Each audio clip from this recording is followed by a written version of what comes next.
My daughter accidentally forwarded me a voice memo of my son-in-law calling me a worthless burden that smells like medicine while I was paying their rent and credit card bills. I stayed quiet until the next payment was due. I'm glad to have you here. Follow my story until the end and comment the city you're watching from so I can see how far my story has reached.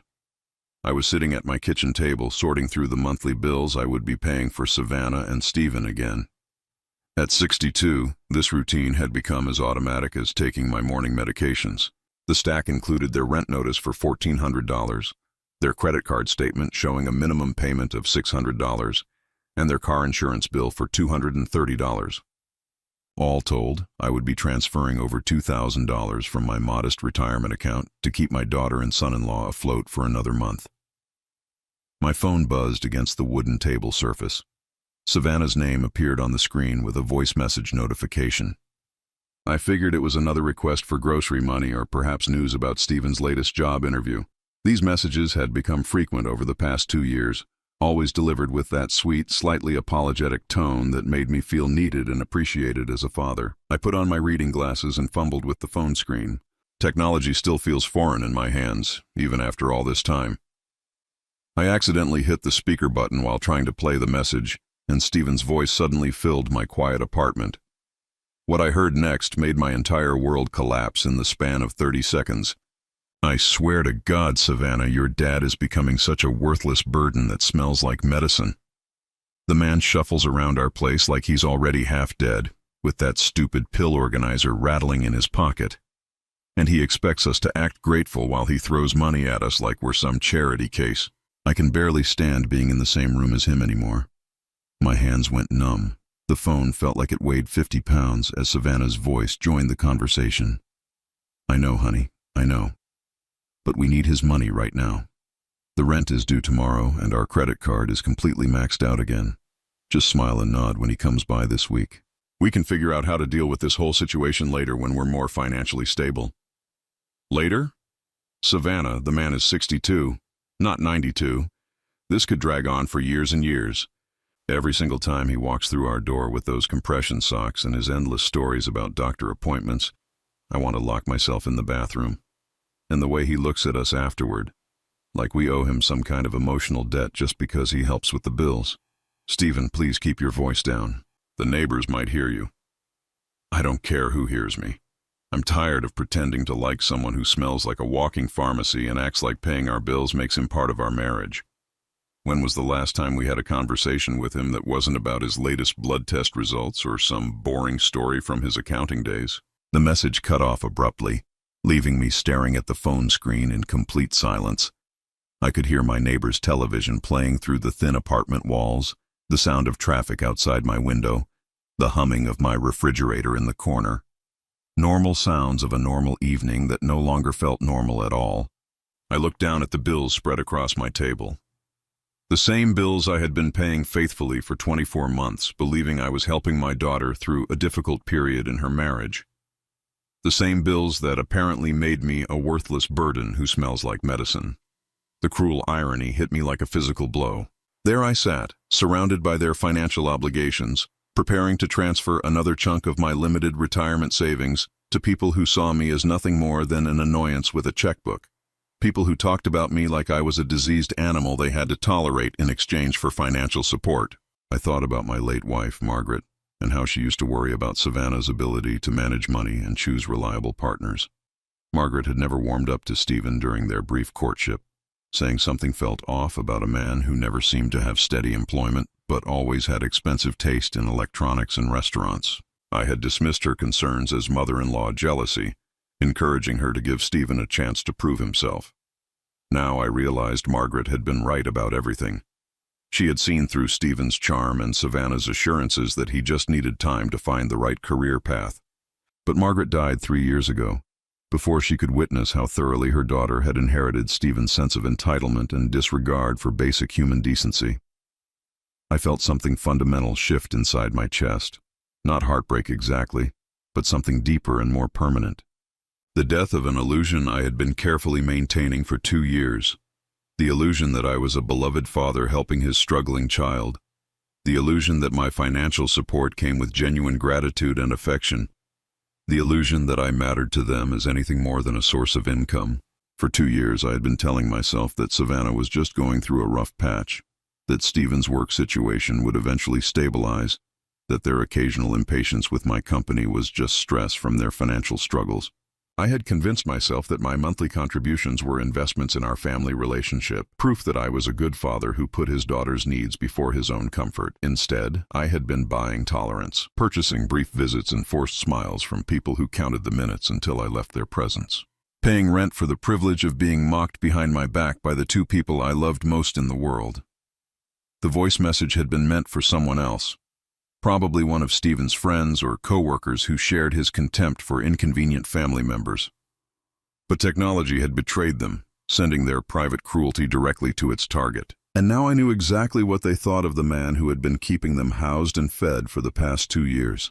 I was a worthless burden who smelled like medicine, a walking pharmacy with compression socks and boring stories. A diseased annoyance they had to endure in exchange for financial security. But they had made one crucial miscalculation about this worthless old burden. They assumed I would remain blind and grateful forever, never questioning their motives or recognizing their manipulation. They thought I was too old, too lonely, too desperate for family connection to ever stop writing checks. They were about to learn just how wrong they had been. I did not sleep that night. Every time I closed my eyes, I heard Stephen's voice describing me as a worthless burden, followed by Savannah's casual agreement with his assessment. I kept replaying the conversation, searching for any hint of affection or defense from my daughter, but finding none. By 6 in the morning, I felt like I had aged 10 years in the span of 8 hours. I made my coffee with shaking hands, the same routine I had followed for decades, but everything felt different now. The apartment that had seemed cozy before now felt like a pathetic reflection of my reduced circumstances. The pill organizer that Stephen had mocked sat on my counter, a daily reminder of my mortality and their disdain. Even my reflection in the bathroom mirror looked older and more defeated than it had 24 hours earlier. As the morning progressed, memories began surfacing like poison bubbling up from a contaminated well. Moments I had deliberately misinterpreted or ignored because the truth was too painful to acknowledge. I remembered last month's visit to their apartment. I had brought a homemade casserole, the same recipe Margaret used to make that Savannah claimed to love as a child. Stephen had taken one bite and made a face like he was eating expired food. "Wow, James, this tastes exactly like nursing home cuisine. Is this what they serve at those senior centers you've been talking about visiting?"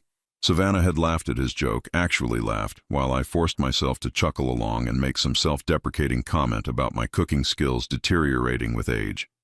At the time, I had told myself it was harmless teasing between family members. Now I understood it was deliberate cruelty designed to make me feel small and ridiculous. I thought about the previous Christmas, when I had given them each gift cards worth $500 to their favorite stores.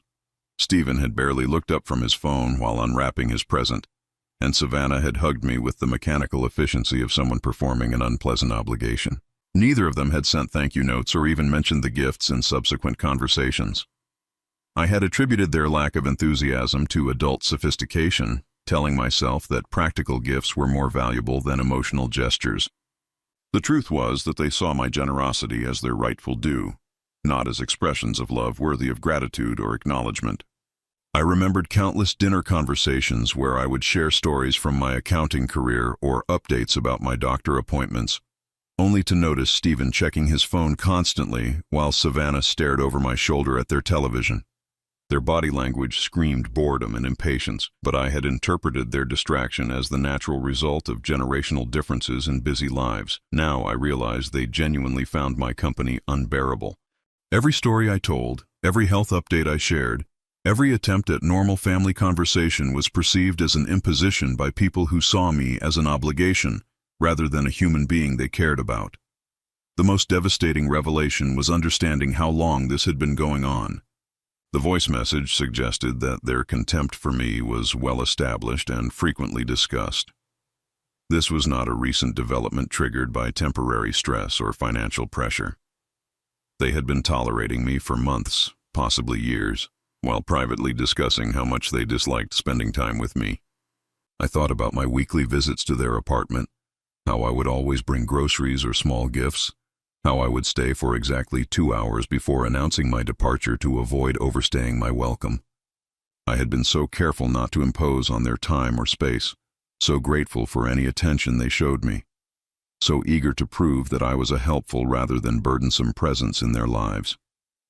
Instead, every visit had been an ordeal they endured in exchange for continued financial support. Every smile had been fake, every conversation had been performed, every expression of affection had been calculated to maintain their access to my retirement savings. I had spent 2 years believing I was building a closer relationship with my daughter and son-in-law, when in reality I had been paying them to tolerate my presence in their lives. I had been so desperate to maintain family connections after Margaret's death that I had willingly transformed myself into a source of income rather than demanding to be treated as a human being worthy of genuine respect and affection. The phone rang at 11:30 that morning, interrupting my painful inventory of past humiliations. Savannah's name appeared on the caller ID, and I stared at the screen for several rings before answering. Her voice sounded artificially bright and caring, the same tone she had been using for months that I now recognized as completely fraudulent. "Hi, Daddy. How are you feeling today?" "Did you remember to take your blood pressure medication this morning?" Every word felt like a small knife cutting into my chest. The fake concern, the patronizing tone, the assumption that I needed reminding to take medications I had been managing independently for years. Yesterday, this conversation would have made me feel loved and cared for. Today, I heard it as the performance it had always been. "I am fine, sweetheart," I replied, surprised by how steady my voice sounded despite the turmoil churning in my stomach. "That is wonderful to hear. Listen, I hate to bother you about this, but our rent is due today and Steven's paycheck got delayed again by his company's accounting department. Could you possibly help us out just this once? We will definitely pay you back as soon as his next check comes through and we get caught up on everything." The same lie she had been telling for 24 months. Steven's paychecks were always delayed, his accounting department was always incompetent, their financial stability was always just one paycheck away, and I was always expected to bridge the gap without question or complaint, like a reliable ATM machine that dispensed money on demand. "Of course," I heard myself saying, my voice remaining calm and accommodating. "I will transfer the money this afternoon. You are absolutely the best father in the world, Dad. Steven and I feel so lucky to have you in our lives. We love you so much and appreciate everything you do for us." Murr. The words that used to fill me with warmth and purpose now sounded like dialogue from a badly written play. Every expression of love and gratitude was revealed as manipulation. Every compliment was exposed as a tool designed to keep me writing checks without asking difficult questions. After hanging up, I sat in my recliner for a long time, staring at the family photograph on my side table. The picture showed Savannah, Steven, and me at last year's Christmas dinner, all of us smiling broadly at the camera. I remembered feeling so proud that evening, so grateful to have family members who valued my company and welcomed me into their home for holidays and special occasions. Now, the photograph looked like evidence of my own pathetic delusions.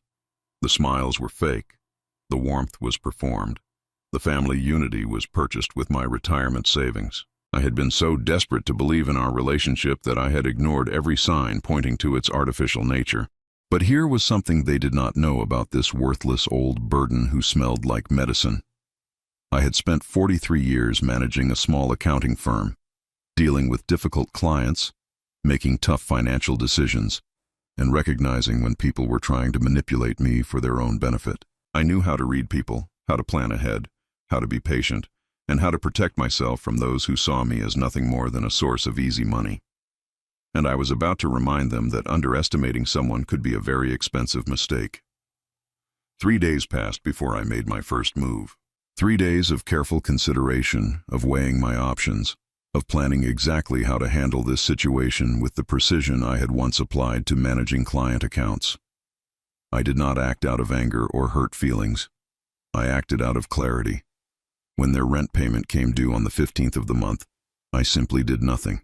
No transfer, no phone call, no explanation. I sat at my kitchen table, drinking my morning coffee, and watched the clock tick past 9 in the morning without moving a single dollar from my account to theirs. For the first time in 24 months, Savannah and Steven would have to figure out their own financial obligations without my automatic assistance. The silence felt powerful. For 2 years, I had been so eager to help, so quick to respond to their needs, so afraid of disappointing them that I had never given them reason to worry about my reliability. They had grown accustomed to my money appearing in their account like clockwork, without delay or conditions. They had never had to wonder if I might say no or ask questions, or simply forget to help them. Today they would learn what uncertainty felt like. My phone rang at 11:15. Savannah's name appeared on the screen, and I let it ring 4 times before answering, something I had never done before. When I picked up, her voice carried the first note of genuine concern I had heard from her in months. "Hi, Dad. I was just checking to see if you had any trouble with the bank transfer today. Sometimes those online systems can be really confusing, and I know technology is not always your strong suit." The condescension in her voice was remarkable. She was already creating excuses for me, assuming that any delay must be due to my incompetence with modern banking rather than a deliberate choice on my part. Even when asking for help, she could not resist treating me like a confused elderly person who needed guidance with basic tasks. "Oh," I said, injecting just the right amount of vague confusion into my voice. "Was I supposed to transfer money today? I must have forgotten to write it down in my calendar." A pause. I could practically hear her mental wheels spinning as she processed this unexpected development.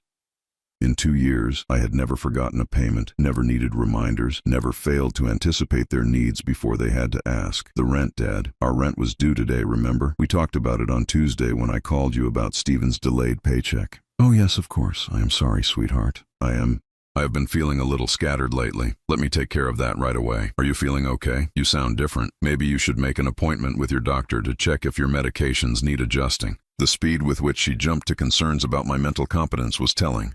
Rather than considering that I might have other priorities or reasons for the delay, her immediate assumption was that something must be wrong with my brain. This was how little she thought of my intelligence and autonomy. "I feel fine," I assured her. "Just busy with some other things. I will get that transfer done this afternoon." "This afternoon? Dad, the rent was due this morning. Could you possibly do it right now while we are on the phone? I can walk you through the steps if you are having trouble with the bank website." The panic was starting to creep into her voice. The idea of waiting several more hours for my money was apparently intolerable. I wondered what Stephen was saying in the background, what kind of pressure she was feeling from her husband who could barely stand to be in the same room as me. "I'm not near my computer right now," I lied smoothly. "But I promise I will take care of it before 5 o'clock today." After hanging up, I felt something I had not experienced in years, a sense of control over my own life. For the first time since Margaret's death, I was making decisions based on my own needs and priorities, rather than desperately trying to please people who saw me as a burden. I did not transfer the money at 5 o'clock, or at 6 o'clock, or at any point that day. Savannah called again at 7:30 that evening, and this time her voice carried a sharp edge of anxiety that she was trying unsuccessfully to hide behind false cheerfulness. "Hi, Dad. I just wanted to check in and see how your day went. Did you manage to get to the bank?" "Oh, I had such a busy day," I replied, maintaining my confused elderly person act. "I went to the grocery store this morning, then I had lunch with my neighbor, Mrs. Patterson, and then I took a nap this afternoon. Time just seemed to slip away from me." "Dad, you said you would transfer the rent money before 5 o'clock today." "Our landlord is going to charge us a late fee if the payment does not come through tonight." For the first time in our conversation, she had dropped the pretense of concern for my well-being and moved straight to the real issue, their money. No more questions about my health or offers to help me navigate technology. Just direct pressure to produce the funds they needed. "Oh my goodness, I completely forgot about that," I said, allowing genuine surprise to color my voice. "I am so sorry, sweetheart. Tomorrow has been such a blur lately. Should I take care of it right now, or would first thing tomorrow morning be acceptable?" The silence stretched for nearly 10 seconds. I could imagine her gripping the phone, trying to figure out how to respond to this unprecedented situation. Her reliable father, her dependable source of emergency funds, was suddenly acting like an unreliable old man who could not keep track of basic commitments. "Tonight would be much better, Dad. Stephen is really stressed about the late fee, and you know how hard he has been working to find steady employment. Could you please just log into your bank account and send the transfer right now while I wait on the phone?" The desperation was becoming obvious now. Her voice had lost all traces of the patronizing sweetness she usually used with me. This was panic, pure and simple. They had no backup plan, no savings to cover their rent, no way to manage their basic living expenses without my money. Of course, honey, I said. Let me go find my reading glasses and boot up the computer. This might take a few minutes since I am not as quick with these things as you young people are. I put the phone down and made myself a cup of tea. When I returned 15 minutes later, Savannah was still waiting on the line, though I could hear tense conversation happening in the background. Stephen's voice was raised, though I could not make out his exact words. Sorry that took so long, I said. I could not remember where I left my reading glasses, and then the computer was being very slow to start up. Did you manage to send the transfer? Well, I logged into the bank website, but then I got confused about which account to send the money from. I have my checking account and my savings account, and I was not sure which one had enough money to cover the full amount. Maybe I should wait until tomorrow morning when I can call the bank and ask them to help me figure it out. The sound that came from Savannah's end of the phone was somewhere between a gasp and a groan. I could hear Stephen's voice getting louder in the background, though his words were still indistinct. Dad, please, I really need you to try one more time tonight. Stephen and I cannot afford the late fee on top of everything else we are dealing with right now. I understand, sweetheart, but I just do not want to make a mistake and accidentally transfer money from the wrong account or send the wrong amount. You know how these computer systems can be. Maybe tomorrow when my mind is clearer. Fine, she interrupted, her composure finally cracking completely. Just please take care of it first thing tomorrow morning. Can you promise me that? Of course, I said. I will make it my top priority. But I had no intention of making it my priority, or anyone else's priority, ever again. The next morning, I did not transfer their rent money. I went for a walk instead, enjoying the crisp autumn air and the feeling of freedom that came with having my own schedule and my own priorities for the first time in 2 years. My phone started ringing at 9:30.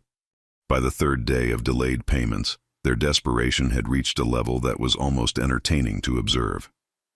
My phone rang constantly now, sometimes 4 or 5 times per day, with increasingly frantic messages from Savannah and, for the first time in our relationship, direct calls from Stephen himself. Stephen, who had previously considered me too boring and worthless to deserve his attention, was suddenly very interested in having conversations with me. His first call came on Thursday morning at 8:15, waking me from a peaceful sleep. James, hey, it's Stephen.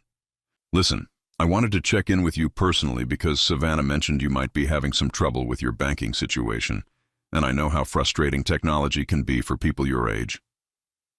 The condescension was breathtaking. Here was the man who had called me a worthless burden that smells like medicine, now speaking to me with the exaggerated patience usually reserved for small children or people with severe cognitive impairments. He was trying to sound helpful and concerned, but I could hear the barely controlled panic underneath his performance. Oh, hello, Stephen, I replied, injecting confusion and gratitude into my voice. How thoughtful of you to call. I have been having some trouble keeping track of things lately. Right, exactly. That is completely normal for someone in your situation. The important thing is not to worry about it too much. Maybe we could meet up this afternoon and I could help you work through the bank transfer process step by step.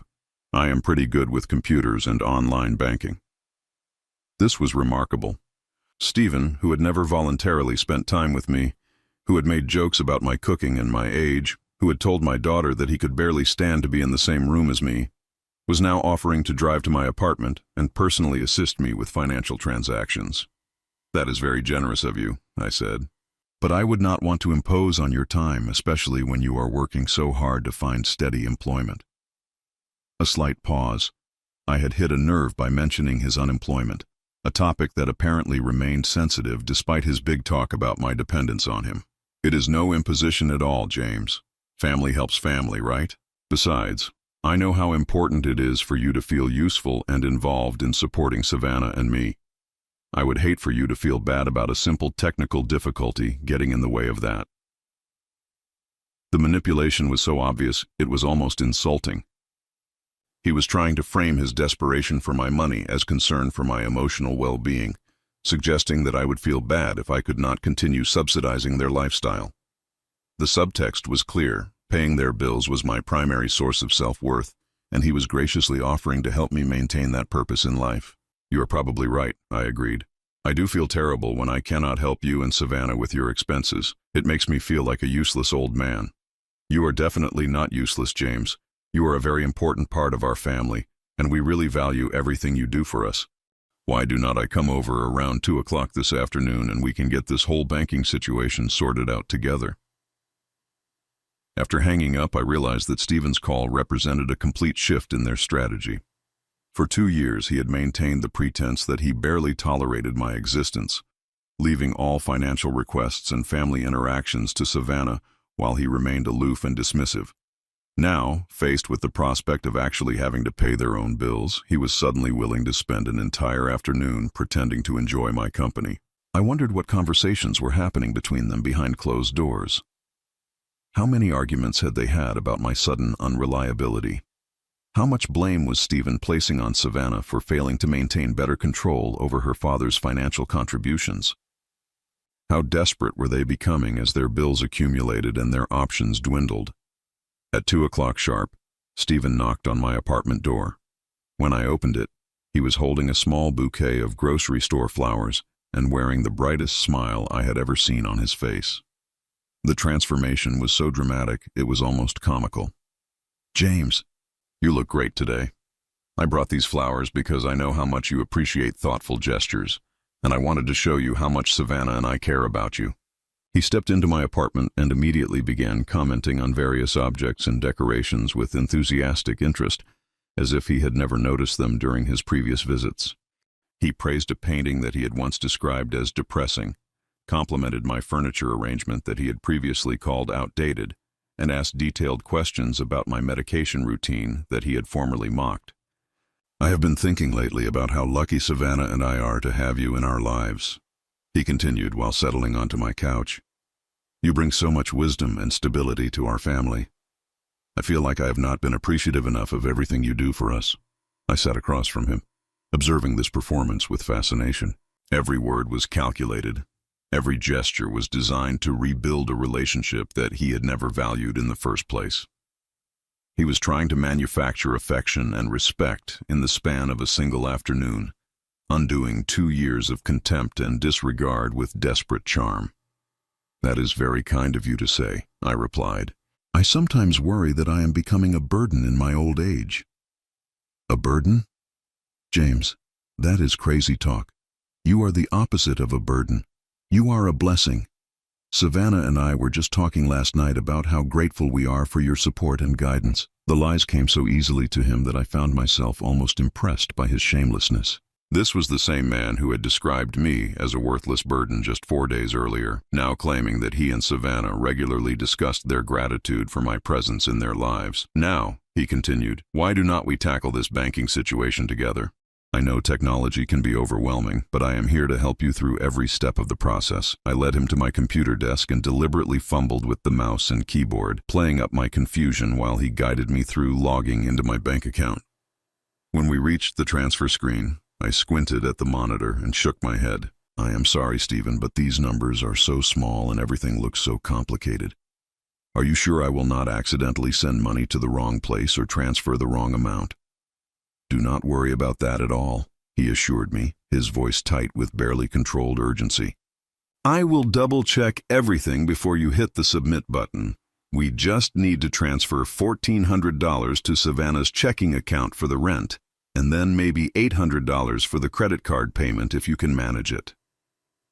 I stared at the screen for a long moment, then turned to him with a confused expression. "Stephen, I hate to ask this, but could you remind me why I am sending this money? Is this for a special occasion or emergency of some kind?" The question clearly caught him off guard. His mouth opened and closed a few times before he managed to respond.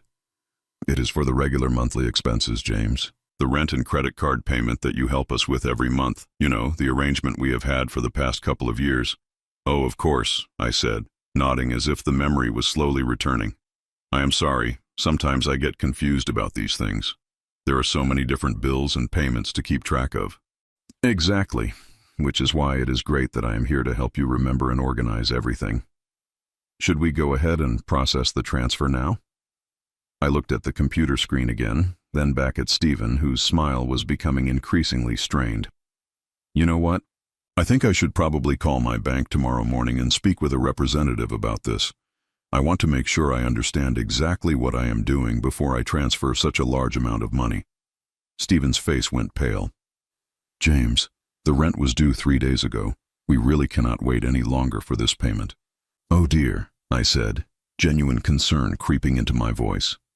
"I had no idea the situation was so urgent. Why did you not mention that sooner?" "I did mention it. Savannah has been calling you every day about this." "Has she?" I do not remember those conversations very clearly. Maybe I should start writing things down so I do not forget important details like this. I could see the realization dawning in Stephen's eyes. The possibility that I was not just confused or forgetful, but that something more fundamental had changed about my willingness to automatically solve their financial problems. The possibility that their reliable income source was becoming unreliable through circumstances beyond their control. "James," he said slowly, "is everything okay with your health? Have you been feeling confused or forgetful lately?" "I feel fine," I assured him. "Just a little overwhelmed by all these financial responsibilities. Maybe I should talk to my doctor about whether managing so many different payments is too much stress for someone my age." The look of pure panic that crossed his face was worth 2 years of humiliation and disrespect. 2 weeks had passed since Stephen's unsuccessful visit to my apartment, and their situation had deteriorated to the point where subtlety was no longer possible. The gentle manipulation and fake concern had been replaced by increasingly desperate phone calls and unexpected visits. They were no longer trying to maintain the illusion that they cared about my well-being. They just wanted their money. On a Tuesday evening, as I was enjoying a quiet dinner of leftover pot roast, both Savannah and Stephen appeared at my door without warning. Through the peephole, I could see the tension in their faces, the way they stood close together like soldiers preparing for battle. This was not going to be a social visit. I opened the door and greeted them with the same confused smile I had been perfecting for the past 2 weeks. What a wonderful surprise. I was not expecting company tonight. Savannah pushed past me into the apartment, her usual pretense of politeness completely abandoned. Stephen followed close behind, his face grim with determination. They both sat down on my couch without being invited, creating an atmosphere of confrontation that filled my small living room. "Dad, we need to have a serious conversation," Savannah announced, her voice carrying an edge I had not heard since she was a teenager arguing about curfew. "Stephen and I are very concerned about your recent behavior." I settled into my recliner, maintaining my expression of innocent confusion. "My behavior? Have I done something wrong?" "You have not paid any of our bills for 2 weeks, Stephen said bluntly, abandoning any attempt at diplomacy. "Our rent is 14 days overdue, our credit card payment bounced, and our car insurance got canceled yesterday. We need to know what is going on with you." The directness was almost refreshing after weeks of manipulation and false concern. Finally, they were admitting what this relationship had always been about, my money and their bills. No more pretending to care about my health or happiness, no more fake gratitude or manufactured affection. "I am sorry," I said, allowing confusion to creep into my voice. "I have been feeling so scattered lately. Sometimes I forget what day it is, or whether I have already taken care of something. Maybe I should start keeping better notes about my responsibilities." Savannah leaned forward, her eyes narrowing with suspicion. "Dad, you managed your own accounting business for over 40 years. You never forgot important dates or financial obligations in your entire life. This sudden confusion does not make sense." She was sharper than I had given her credit for. Despite her willingness to exploit my generosity, she had inherited enough of my analytical nature to recognize when something did not add up. The question was whether she would push hard enough to uncover the truth, or whether she would accept whatever explanation kept the money flowing. "People change as they get older, sweetheart," I replied gently. "Maybe my mind is not as sharp as it used to be. Perhaps I should see a doctor about medication adjustments or memory supplements." "Or perhaps," Stephen interjected, his voice heavy with frustration, "you are upset about something and taking it out on us by withholding financial support. If we have done something to offend you, just tell us what it is so we can fix it and move on." This was interesting. Stephen was smart enough to consider that my behavior might be deliberate, but not quite smart enough to figure out what had triggered it. He was treating this like a negotiation where the right combination of words would restore their access to my bank account. "Upset?" I repeated, as if the concept was foreign to me. "Why would I be upset with you? You are my family. Family members do not deliberately hurt each other." The irony of that statement hung in the air between us. Both Savannah and Stephen shifted uncomfortably, perhaps remembering conversations they had assumed I would never hear. That is exactly right, Savannah said quickly. Family members support each other, which is why we are so confused about why you have stopped helping us with our expenses. Dad, we really need that money. Our landlord is threatening to start eviction proceedings if we do not catch up on the rent by Friday. Eviction? I said, genuine alarm coloring my voice. That sounds very serious. How did things get so bad so quickly? They got bad because you stopped paying our bills without any explanation. Stephen snapped, his patience finally exhausted. For 2 years you have been reliable and consistent, and now suddenly you are acting like you do not remember our arrangement. Either you are having serious cognitive problems, or you are playing games with us. The mask was slipping completely now. Stephen's contempt for me was bleeding through his desperation, revealing the man who had called me a worthless burden in that accidental voice message. But he had made a crucial error by presenting me with an ultimatum. Either I was becoming senile, or I was deliberately manipulating them. It was time to show them exactly which option was correct. I reached into the side table drawer next to my recliner and pulled out my phone. With deliberate slowness, I navigated to my voice messages and found the recording that had started this entire transformation. Savannah and Stephen watched with growing confusion as I held up the phone between us. Before we continue this conversation, I said, my voice dropping its confused undertone for the first time in 2 weeks, I think you should hear something that was accidentally sent to me a few weeks ago. I pressed play, and Stephen's voice filled my apartment with the same clarity and cruelty that had shattered my illusions weeks earlier. I swear to God, Savannah, your dad is becoming such a worthless burden that smells like medicine. Savannah's face went white as the recording continued. Stephen looked like he was going to be sick. Both of them sat frozen on my couch as their private conversation played out in its entirety. Every cruel word and dismissive laugh echoing through the room they had violated with their presence. When the message ended, the silence was deafening. I set my phone down on the side table and looked at them both with the same calm expression I had maintained throughout our conversation. So, I said quietly, to answer your question, Stephen, I am not having cognitive problems. I remember everything perfectly clearly, including exactly what you think of me. Savannah found her voice first, though it came out as barely more than a whisper. Dad, that was taken out of context. We were just frustrated about money, and Stephen said things he did not mean. Really? I replied, because it sounded like a very detailed and specific assessment of my character. A worthless burden that smells like medicine. Someone you can barely stand to be in the same room with. Someone whose only value is writing checks to cover your expenses. Stephen finally spoke up, his voice shaking with panic.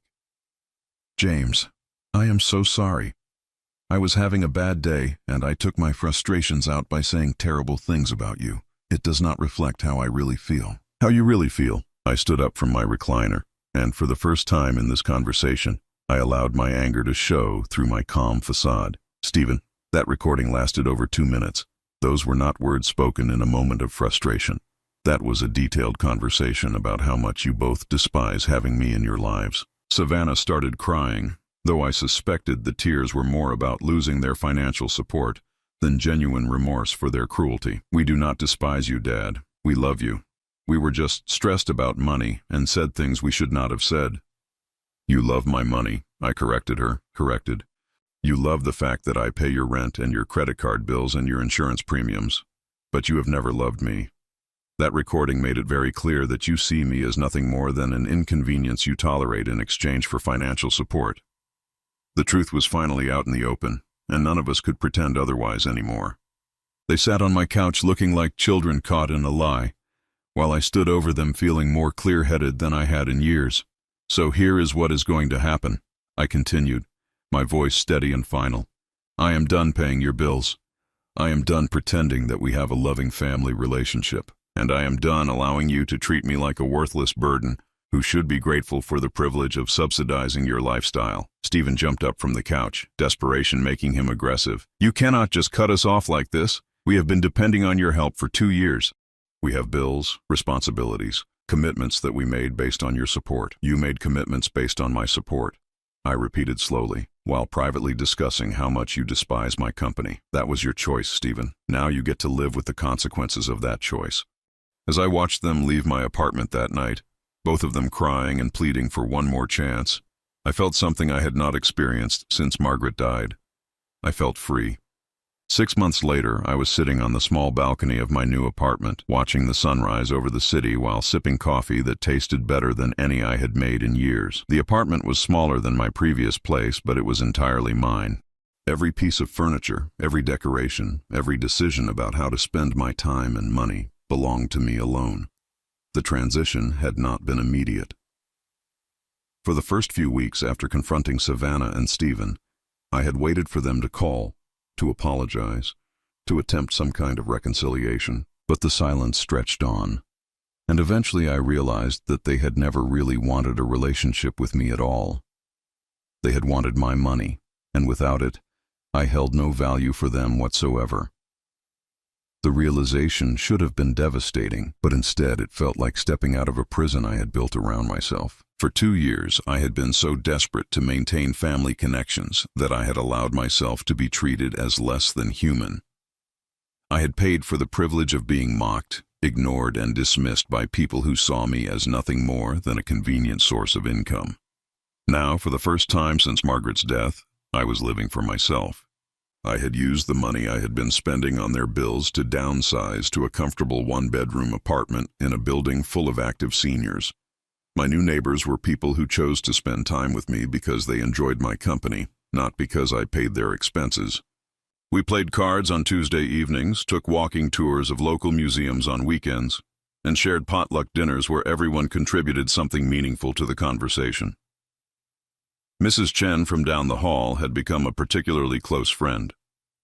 She was a retired librarian with a sharp wit and an impressive collection of mystery novels that she shared with me freely. When I told her about my situation with Savannah and Stephen, she had listened without judgment and then said something that stuck with me. Family is not about blood, James.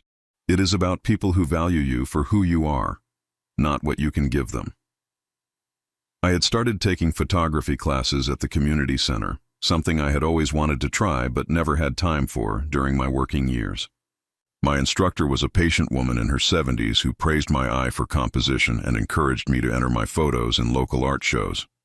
Last month, one of my landscape photographs had won 3rd place in a regional contest, and the small ribbon now hung on my refrigerator next to a picture of Mrs. Chen and me at the museum. The financial impact of cutting off Savannah and Stephen had been entirely positive. Without their monthly expenses draining my retirement account, I had been able to increase my own quality of life significantly. I could afford better groceries, occasional restaurant meals, small trips to visit places I had always wanted to see. My money was finally being spent on someone who appreciated it. Me. I had heard through Mrs. Patterson, my former neighbor, that Savannah and Stephen had lost their apartment and moved in with Stephen's parents in a different state. Apparently, their financial situation had collapsed completely without my support, and they had been forced to make drastic changes to their lifestyle. Mrs. Patterson had seemed to expect me to feel guilty about their circumstances, but I felt nothing except a mild satisfaction that they were finally experiencing the consequences of their choices. They had treated me like a worthless burden, and now they were learning what life was like without that burden's financial contributions. My phone rarely rang anymore, which had initially felt lonely, but now seemed peaceful. No more desperate calls about overdue bills. No more fake expressions of gratitude designed to keep money flowing. No more conversations where I felt like an inconvenience being tolerated by people who resented my existence.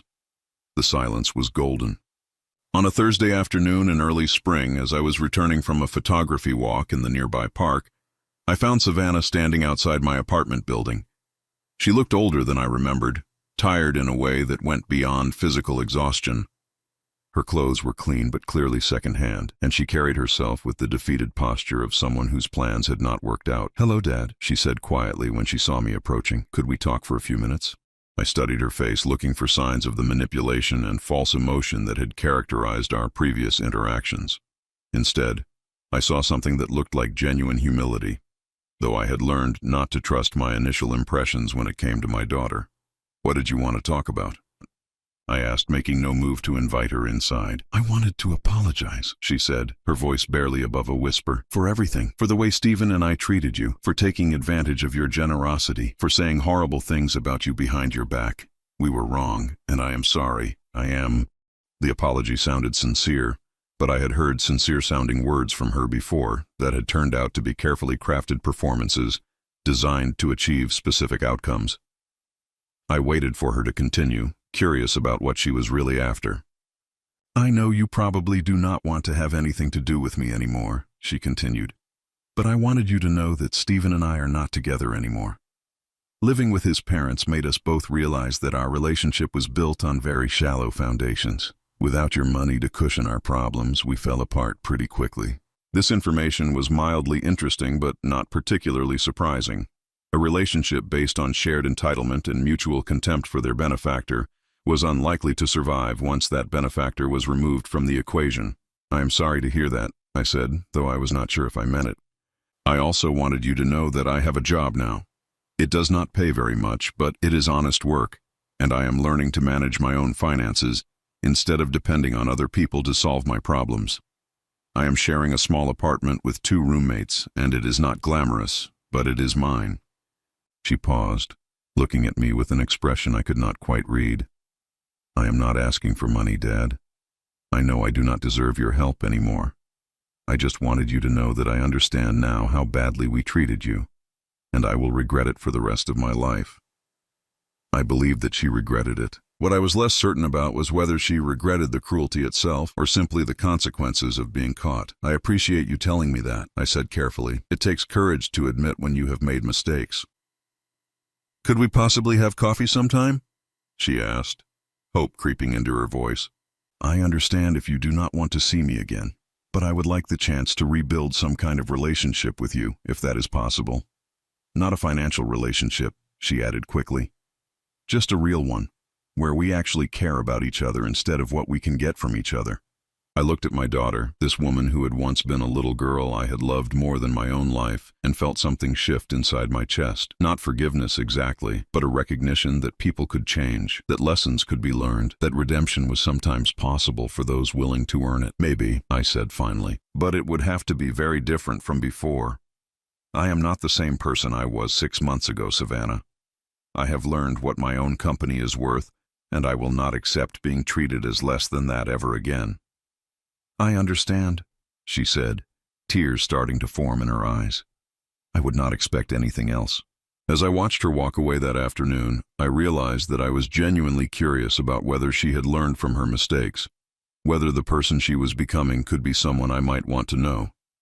But I was no longer desperate for her approval or affection. I had built a life that fulfilled me without requiring her participation. If she wanted to be part of it, she would have to earn that privilege through consistent, genuine respect for the person I had become.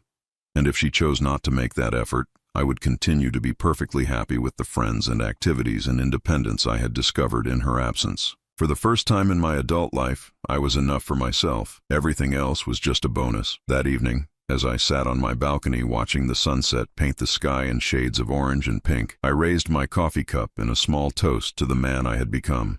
A man who knew his own worth, who demanded respect, who chose his relationships based on mutual affection rather than financial obligation. A man who was no longer anyone's burden, but finally, blessedly, free.